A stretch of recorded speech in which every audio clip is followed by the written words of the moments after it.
Good afternoon. Good afternoon, ladies and gentlemen. Welcome to the Daures Green Hydrogen Village seminar series. My name is Lutz Heine Otto. I'm the business developer here.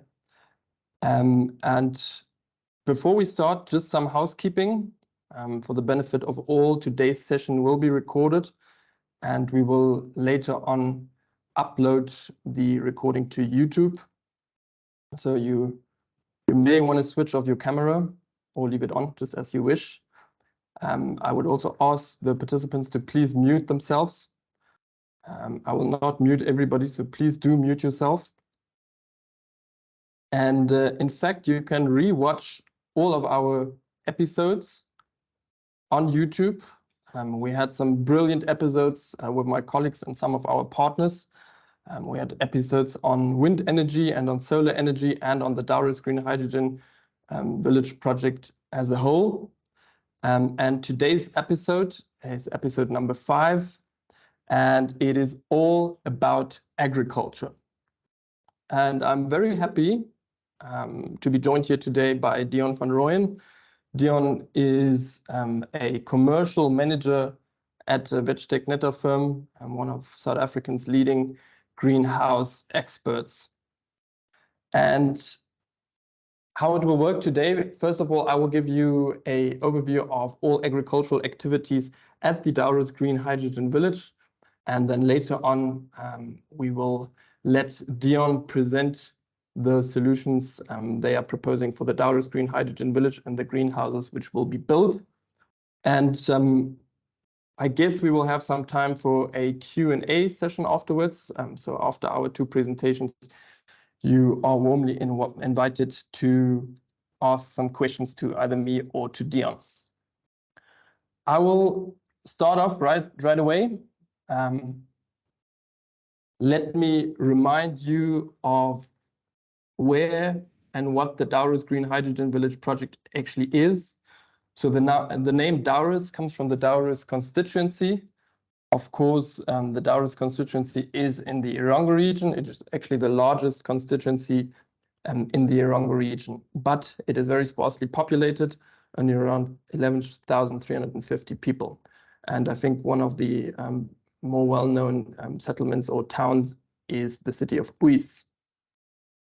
So in the Daures constituency, we have leased about 15,000 hectares of land from the Daure Daman Traditional Authority. And in fact, the Traditional Authority, as well as the Conservancy, the Zeitsep Conservancy, are shareholders in our project. So on this map, you can see the location of the project site in Namibia. We are located more or less 100 kilometers away from Uys and 140 kilometers away from Henties Bay. And about 40 to 50 kilometers away from the Atlantic Ocean in a straight line. So the land is rather barren and flat, but we do, of course, have a good renewable energy resource on site, and we estimate it to be somewhere between 1 and 2 gigawatts. What is the project actually about, the Daures Green Hydrogen Village project? I tried to put it into a very nice infographic for you. So what we can see here are activities which will take place at our project site. So of course, it all starts with renewable energy. We will use wind and solar energy to produce green hydrogen. And then we will take the nitrogen from the air to produce ammonia. Ammonia, NH3, is a commodity which is already globally traded, and it is used in various industries. So we will have various off-takers. But since ammonia, of course, also has a nitrogen base, it can be converted to a fertilizer. And in fact, in some countries, it is actually also allowed to apply ammonia directly as a nitrogen fertilizer. In terms of local value addition, fertilizer production in Namibia is what we are planning for. So we are not only looking at global export markets, we are also looking at local value addition. Maybe quickly, project phasing. we have a first phase, a pilot phase. And whenever you do see some pictures in national media of our construction site, we are actually referring here to our pilot. This pilot is fully funded and funded by a German ministry and supported by the Namibian government as well as Saskal. And as you can see here, the pilot is rather small. We'll have more or less a megawatt of renewable energy producing around 100 tons of green ammonia a year. Then after phase 1, we have this phase 1.2. We call it 1.5. We call it phase 1.5 because this phase is looking into fertilizer production. So what kind of fertilizer we can make with ammonia. And of course, we will start off looking at ammonium sulfate. And then the later phases, phase 2 and 3, are looking into the export of green ammonia, similar to what other projects in Namibia are considering. Ammonia in agriculture. I get this question quite a lot. What does ammonia actually have to do with agriculture? And I highly recommend looking at this source. So this is the International Renewable Energy Agency. They have a lot of great resources online. And they do also publish ammonia demand forecasts and global use forecasts. So what we can see here on with these pie charts is actually that ammonia is of course used in fertilizer production. And on the very left-hand side, the small pie chart shows that currently we have a ammonia demand of 183 million tons, which was 2020, and over 80% of this is actually going into fertilizer production.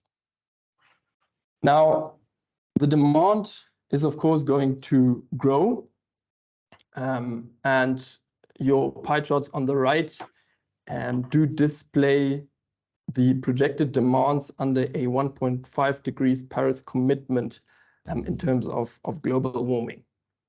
So as you can see, in 2030, we are still having more than 75% of ammonia going into fertilizer production.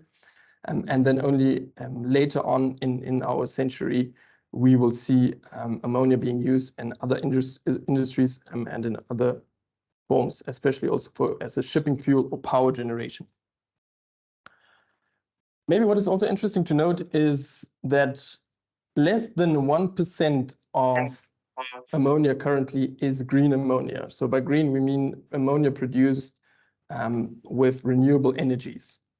And as the production of ammonia is a very energy intensive process, it is calculated that global ammonia production amounts to almost 1 to 2% of fossil fuel use, global fossil fuel use. So it is a very dirty process, the production of green ammonia, and thus has a big potential to reduce global CO2 by moving to renewable forms of energy when producing ammonia. So what we can see here, again, this graph comes from IRENA. What we can see here is that according to IRENA, we have 85% of ammonia actually going into fertilizer production. So you can see all of these different fertilizers, of course, urea being a big one, ammonium nitrate. Ammonium nitrate, by the way, can also be used as an explosive. Here you can also see the lighter green bar is ammonium sulfate.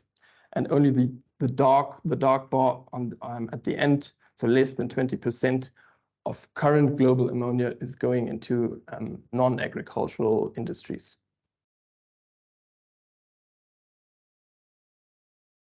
Agriculture at the Daures Green Hydrogen Village.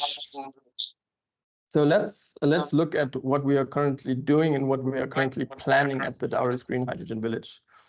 Of course, as I pointed to, in terms of local value addition, we are looking at fertilizers. We want to produce green ammonium sulfate at our site,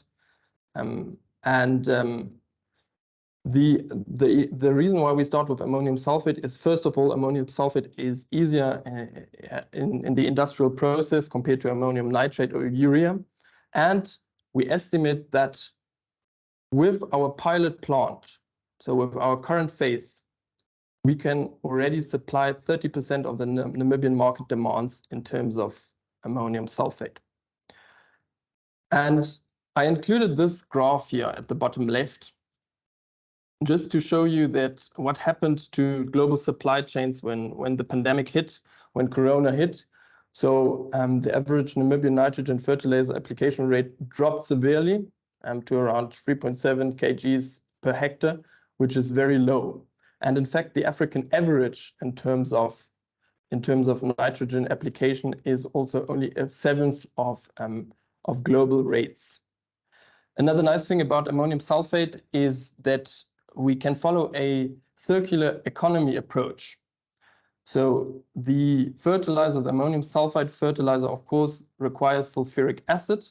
So you combine ammonia with sulfuric acid to get ammonium sulfate. And this sulfuric acid we can source at a local smelter, not far away from our project site. Further, we can also use this fertilizer in our very own greenhouses.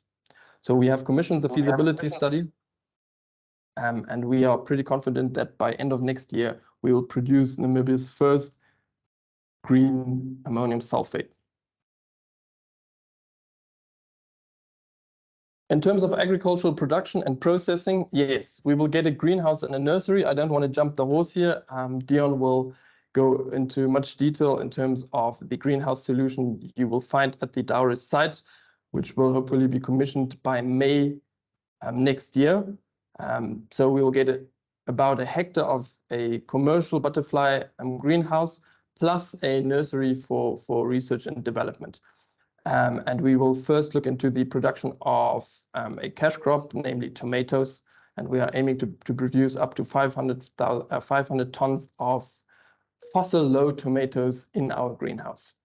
And of course, agriculture does have the possibility to provide a lot of jobs to Namibians, and we are aiming at around 50 Namibians along the value chain. Then, very exciting, we're also looking into agricultural processing. So what can we do with the tomatoes? Of course, if you have a greenhouse, first of all, you want to sell them on the fresh market, but you will always have some spillage.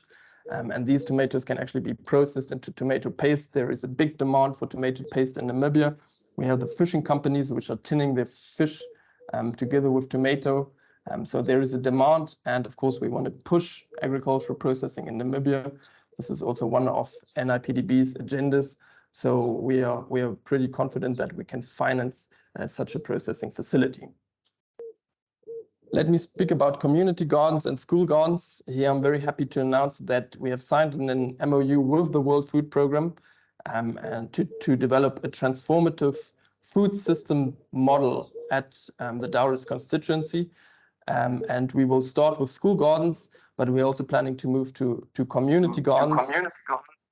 And the nice thing with these community gardens is that we can offer successful communities to be the off-taker of their produce. So either they are producing tomatoes, then we can use these tomatoes in our processing facility. And this will not only bring markets to the rather marginalized Daures constituency, but we are also aiming at creating around 1,000 jobs in agriculture over the next 10 years. Let's look at the project progress. So what has happened actually so far on site?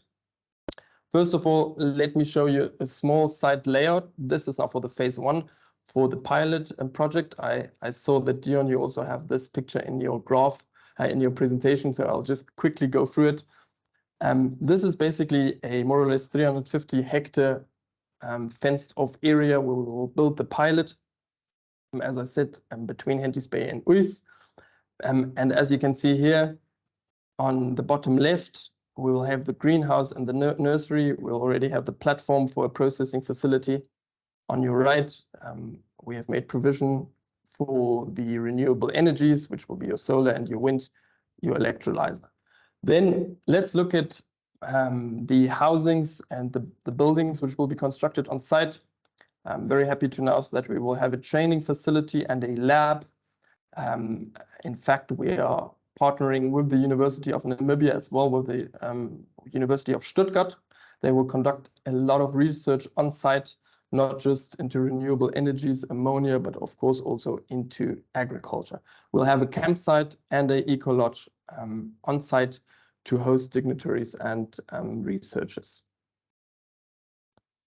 Construction has commenced on site. We are 40 to 50% through. We are hoping to be commissioning most of the packages by March to May next year. And we are also very happy to share with you the construction progress. You can watch this on our YouTube channel or on our social media channels. Thank you very much, Dion. I will now switch to your presentation, and then you can take it from there.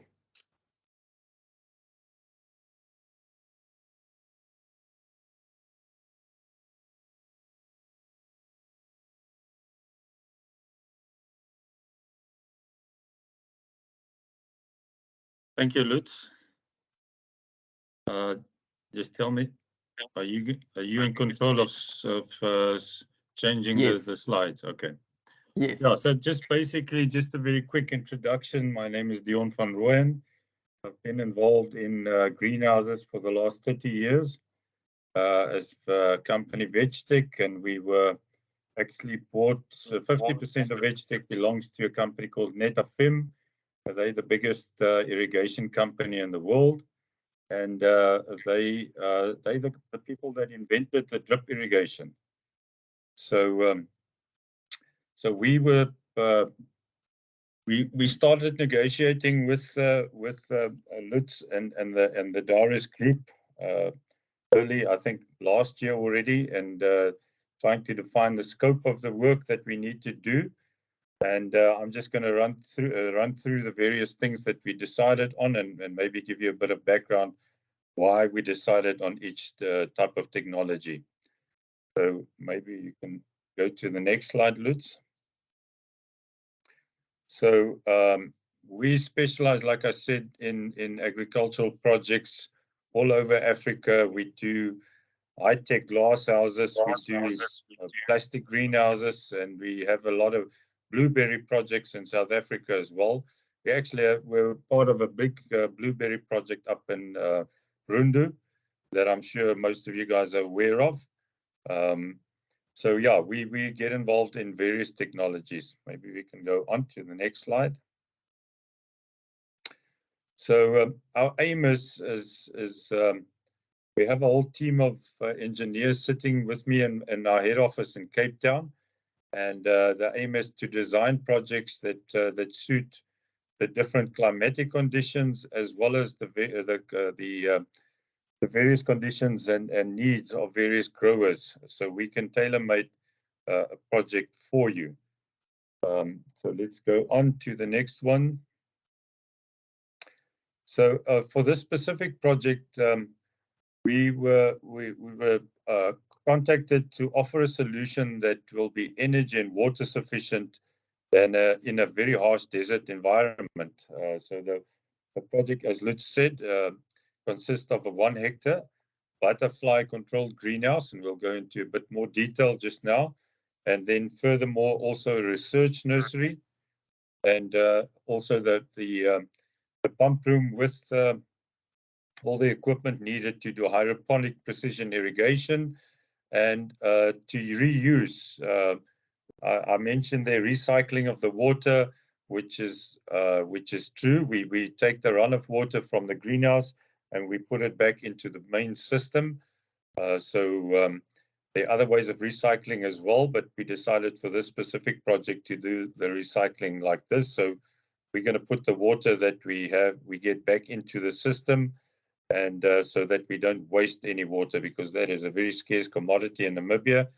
And then also, if we get rain, that we have a system that we can harvest that rainwater as well. So all the climate control systems that we install, that will be cloud-based, and hopefully we can show you a video later what it looks like. but it means that you can control everything that's on the farm inside the greenhouses from your cell phone. Doesn't matter where you are. If you're in South Africa or Germany or Namibia, you can control whatever you like to. We've also included some harvesting equipment in this project, and then obviously very important for us that this project is successful. We will definitely hold hands with Daures in making sure that we get this customer care and after sales service and advice on how to grow the crops properly once we've commissioned the system. We can move to the next slide, and yeah, we can. This is just a visual of what we're aiming to get to. Proper hydroponic tomatoes. So we can go to the next one. Okay, this is Lutz covered this slide already. So at the bottom you can see where we have a 1 hectare greenhouse, and then the top is the nursery with a pump room and the equipment right next to it.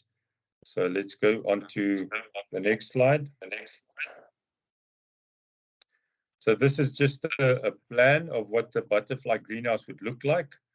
So we have two types of greenhouses basically that we can choose from. The one is what we call naturally ventilated structures, which the butterfly is one of the family of that range. And then the other one is a force ventilated structure that we use a pad and fan system. We wanted to use the pad and fan system for this project, but we had a water issue.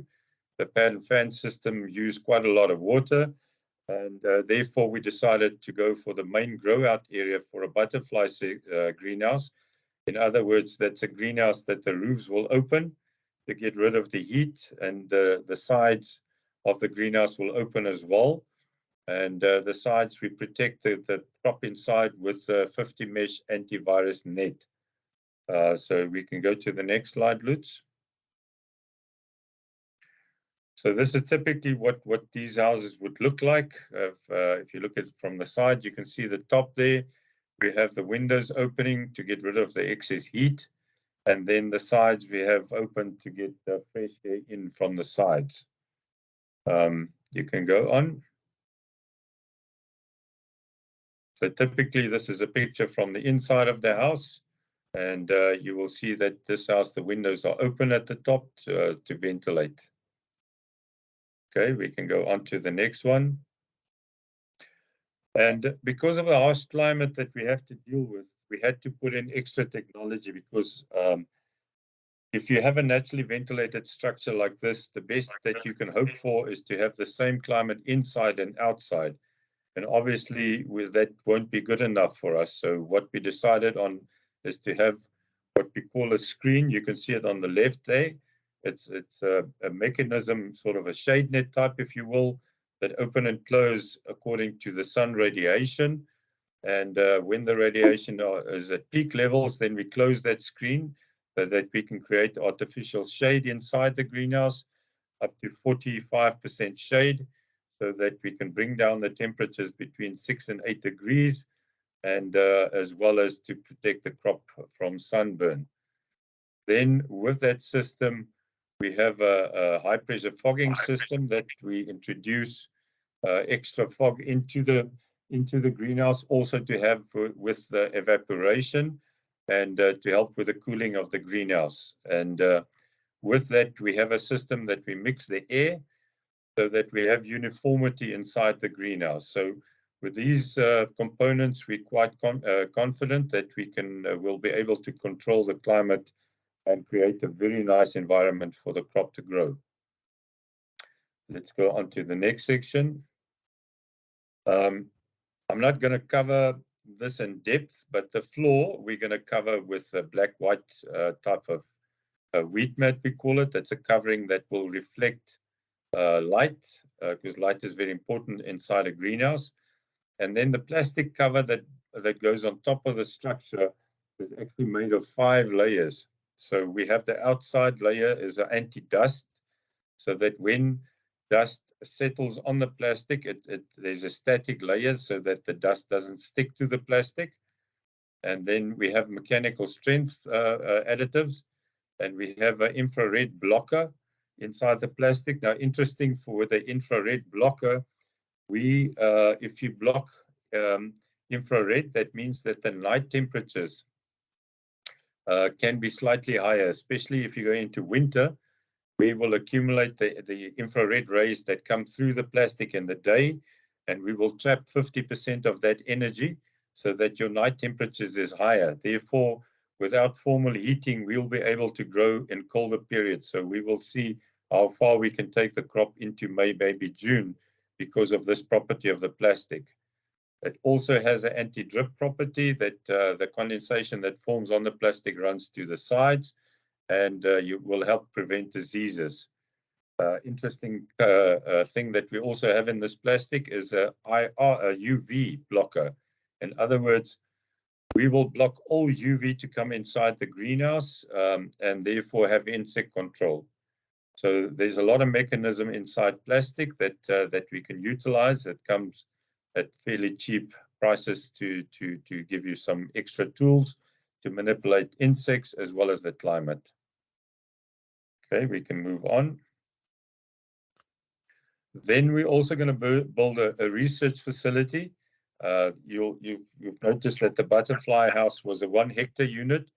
This is about 1,000 square meters. That's 3 bays.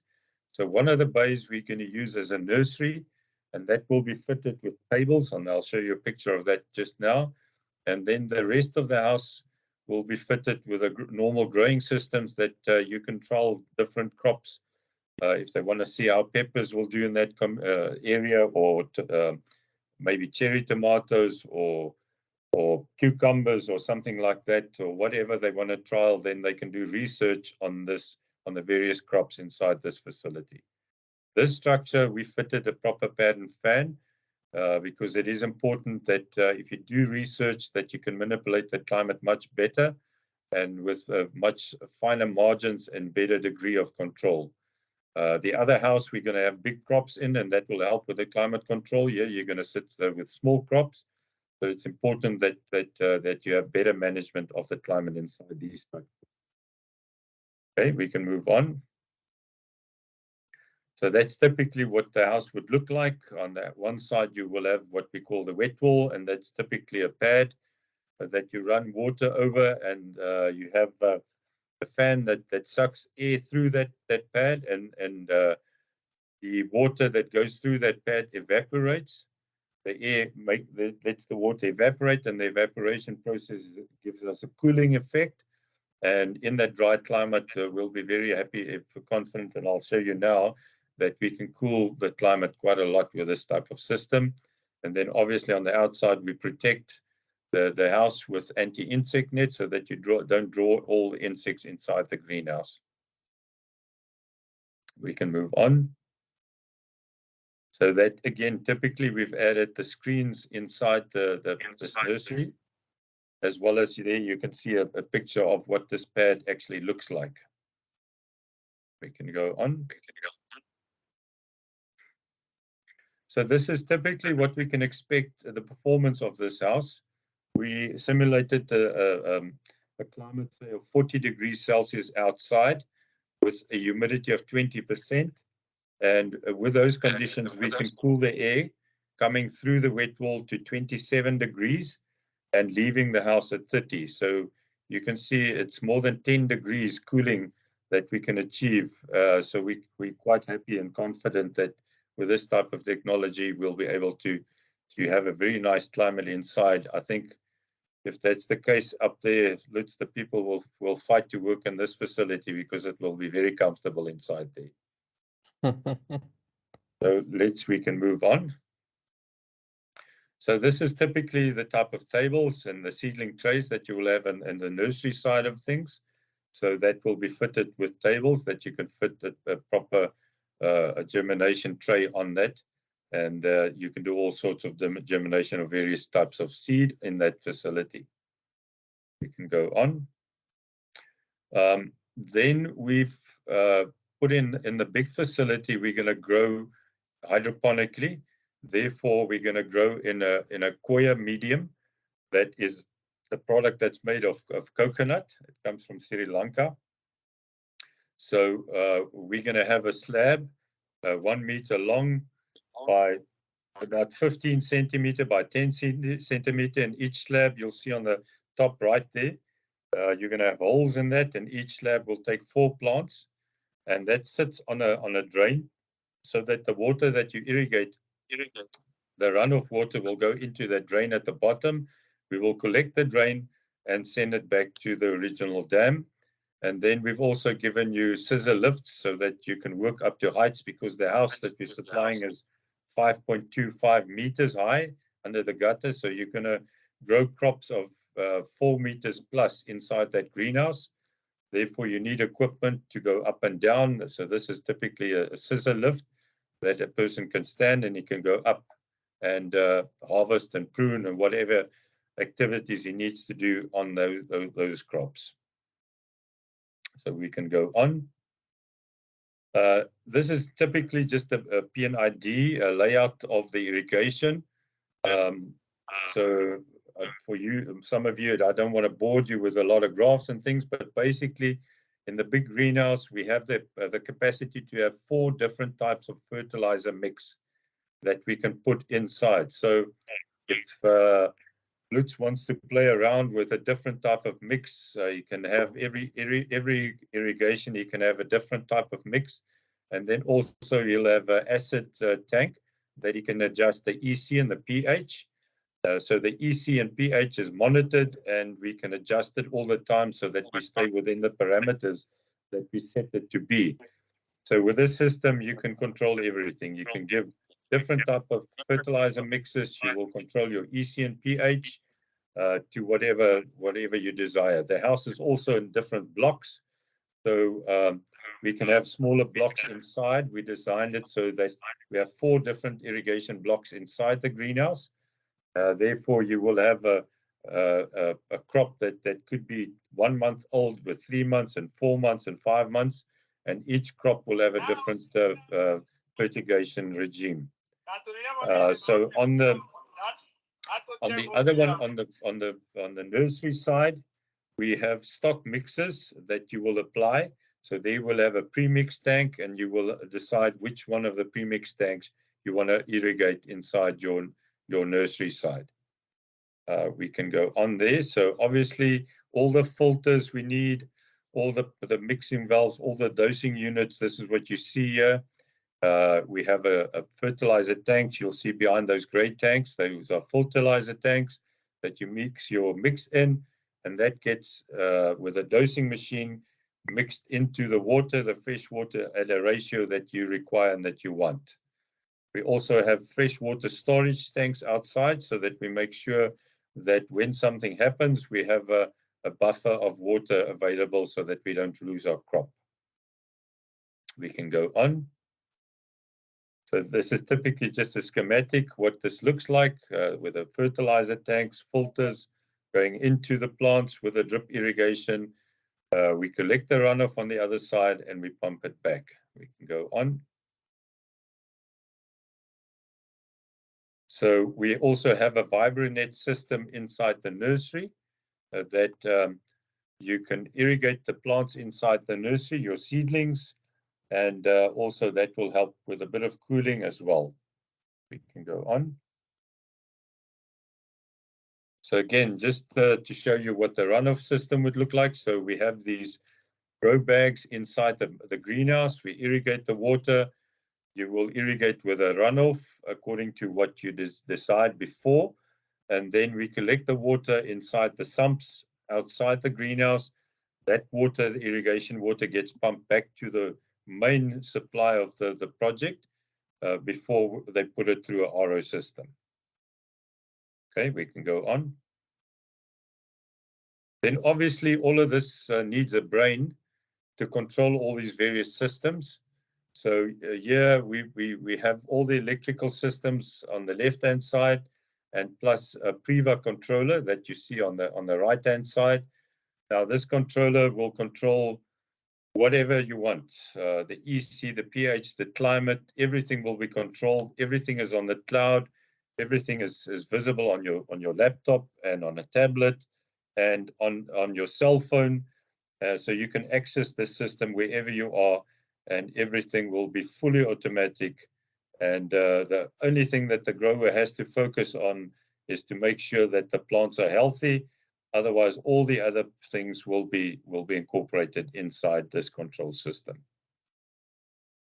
Lutz, you can see, yeah, I think there's a video that missed, but I think that the video just shows you what this Priva can do. But I think that may be enough information for the moment. So thank you for the opportunity. And if there's any questions, we are ready to hopefully answer you. I saw the video only worked in this mode. So if you can maybe. Okay, let's try it. Yeah. Let's try it.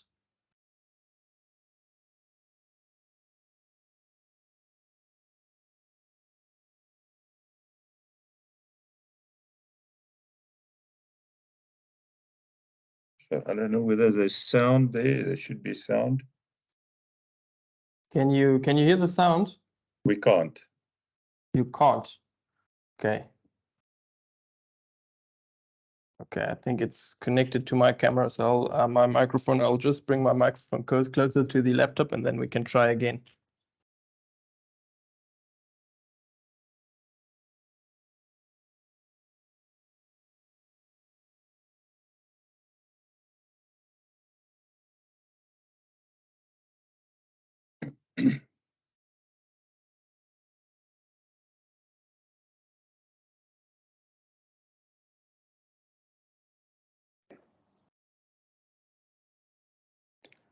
Yeah, the sound doesn't work, but basically it just tells you that everything is in the cloud. All the graphs, what's nice about the system, you can have management graphs, so you can see what worked for you this season and look at the temperature and humidity that you had, and you can access those graphs. And also, the system is a Dutch system. It was developed in Holland, and we have a whole set of growers available on that side that can look at the graphs and say to Lutz, we think that your temperature is too high, your humidity is too low. Please adjust that according with our experience and tomatoes. This is what we think you should do. So you link to a whole system of agronomical support via this Priva system. So that's why it's important for a system so remote as this project that you have solid backup. And you know, we're here to hold your hand and to make sure that you are successful. So yeah, that's basically what this system is all about. Okay, thank you, Dion, for the live commentary on the video. I guess people can watch this video also online, either on the Priva website or I guess also on YouTube. Yes. Okay.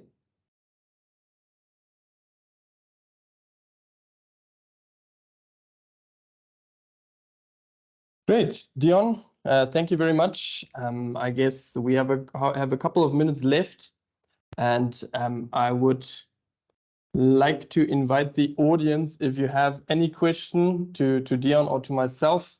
We have a couple of minutes, and we're very happy to take your questions. I think, if possible, please do raise your hand, and then I can call you out by name, and you can go ahead and ask your question.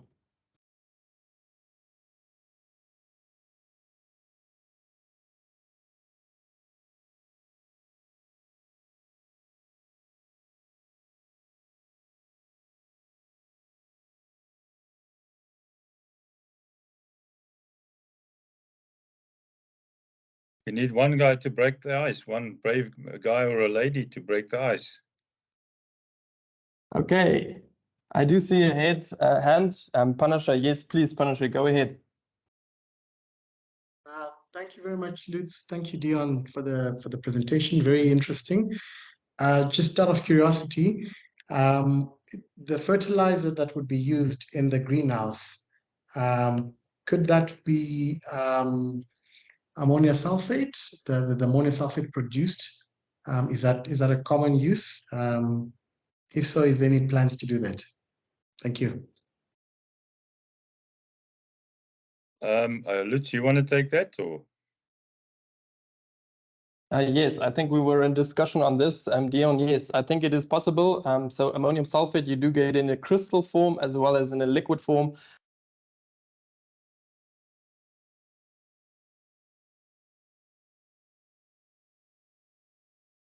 Lutz, you're muted now. Oh yes, I was just saying, yes, Panache, you can use ammonium sulfate, which we will produce on site in our very own greenhouse. So ammonium sulfate you get in two forms, the crystal, the solid form, where you have evaporated the water, as well as the liquid form.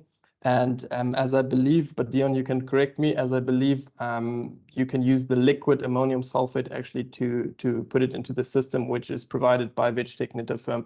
And then, yes, if we make our own liquid ammonium sulfate, we can use it in our greenhouses on site. Yes, 100%. I agree with you 100%. That would be the aim. And this will be, as far as I know, the only commercial venture like this that can have almost a closed loop of supplying everything by its own.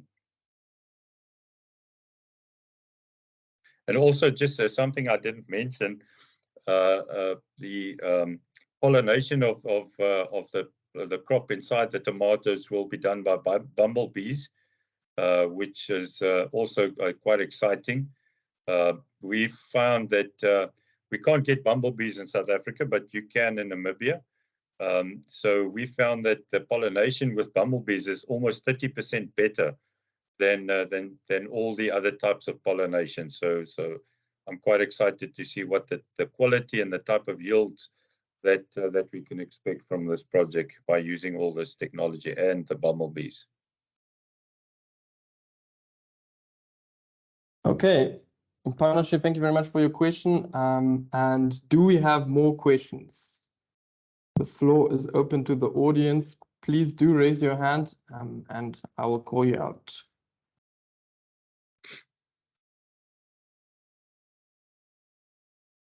Yes, we do have another question.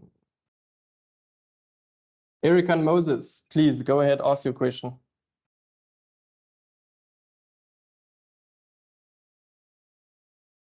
Okay, thank you very much for the opportunity.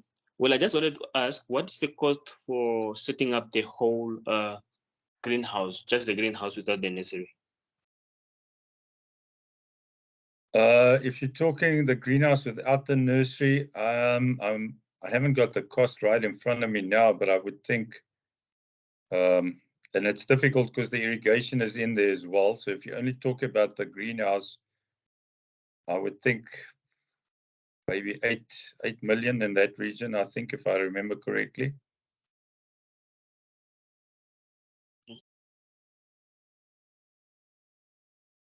Okay, thank you. Thank you, Erican, for your question. We have another question. Peter Rousseau, please go ahead. Good afternoon. Maybe if you could just elaborate on the bumblebees. Are they naturally occurring bumblebees or are you importing them for this site? No, the bumblebees are not natural. What they do is they grow them in a lab. So they come from either Holland or Israel, and you import them in a box, and they are sterile, so they can't reproduce. So they put them in a box with a queen, and obviously they go out and they work every day, and then after about 3 months the queen dies. Then the whole box dies and you have to replace it. Does that answer your question? Yes, thank you. And then they live inside the facility. They live inside the facility. That's why it's important to have, at the moment, yeah, they live inside the project. The other project in Namibia that we're using bumblebees, it's an open site, so they are there. And they've been using them for about 3 years now without any issues. Very interesting. Thank you. Okay, thank you, Peter, for your question. We have some more minutes for additional questions. Eric and Moses, I see your hand is still up. Do you have a follow-up question?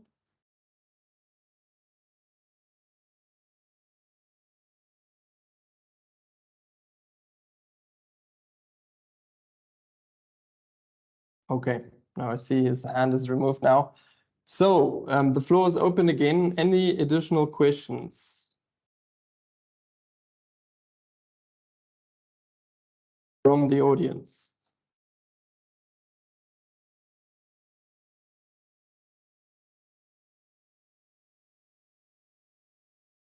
Okay, I see we do get some questions through the chat. Let me just read those questions to you. So we have a question on, does Vegtech Netafim have a representative in Namibia, Dion? At the moment, no. We're dealing with all the requests ourselves from Cape Town. So I actually we thought of having someone there, but I must be honest, I love Namibia a lot, so I'd rather fly up and come and see people. Gives me an excuse to come to Namibia because it's a great country to come to. So we do have working cooperation with some irrigation dealers and things like that. So if you have an issue with some of the parts that you have, we have some of these. There are some dealers in Namibia that can handle the irrigation side of things, but on the greenhouse side, we deal with those requests ourselves. Okay, then we do have another question from the audience. Abisay, please go ahead, ask your question.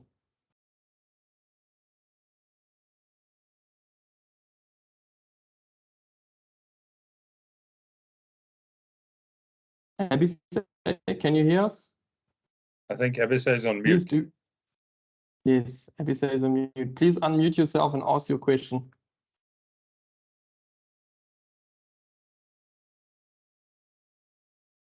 Yes. Thank you very much for the floor. This is basically just to find out if, in terms of, is it possible to want to collaborate with you guys, and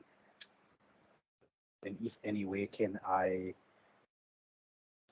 which email, who can I get in contact with? Thank you. Okay. Okay, Abisay, we didn't get your question clearly, but I believe what you said is how can you reach out to either Dion or to myself?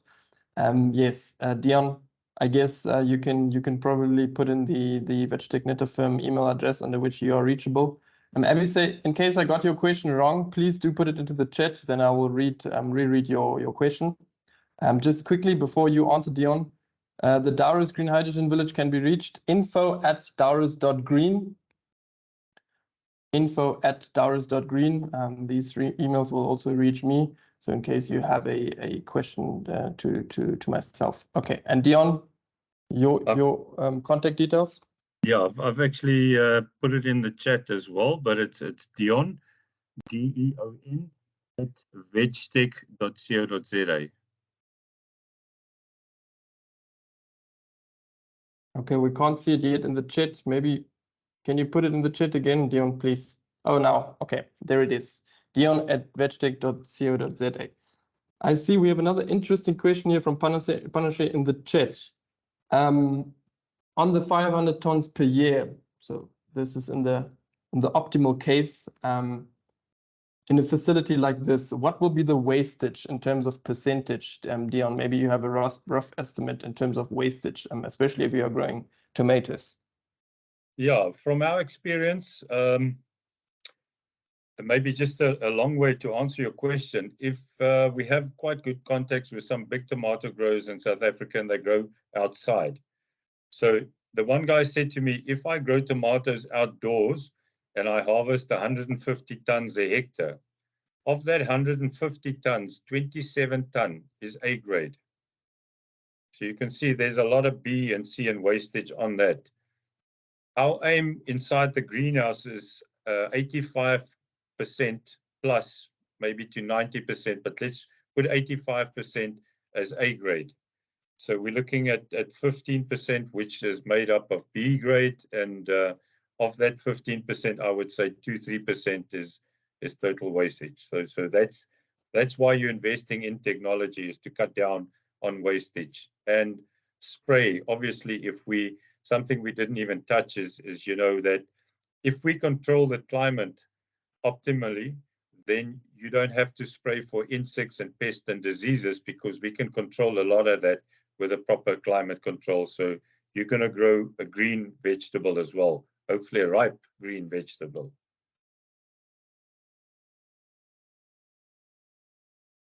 Okay, great. Thank you, Panache. I hope that answers your questions. So we have 4 minutes left in our seminar. Maybe we'll take a last question. Do we have a last question from the audience? Please raise your hand.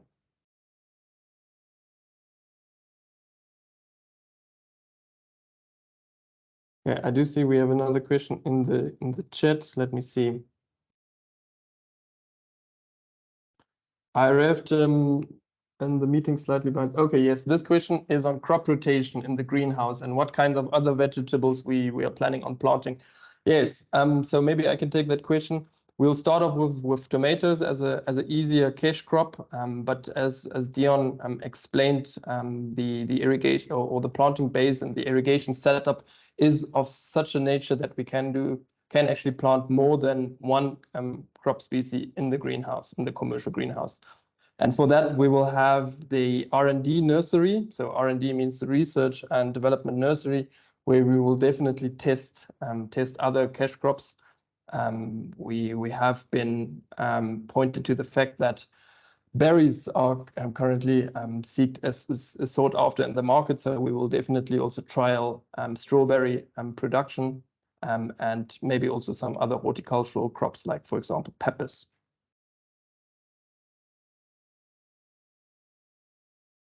Okay, with that, Dion, I would say thank you very much for taking your time Thursday evening.